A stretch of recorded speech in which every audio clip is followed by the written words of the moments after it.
Sa episode ng It's Showtime noong July 12, 2025, binati ni Kim Chiu si Paolo Avellino ng live sa ere na ikinakilig ng maraming Kim Pao fans. Sa kalagitnaan ng kanyang segment, biglang nagsabi si Kim, "Hi Pao, alam mo na yan, congrats sa atin." Agad itong ikinatuwa ng studio audience at online viewers dahil ramdam ang sweetness at closeness ng dalawa.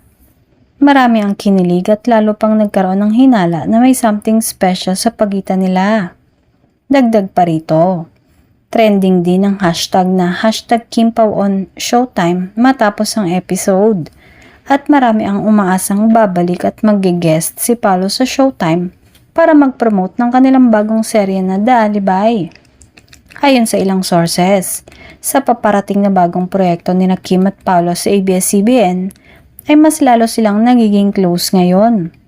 Ilang beses na rin silang namataan na magkasama sa mga events at out-of-town trips.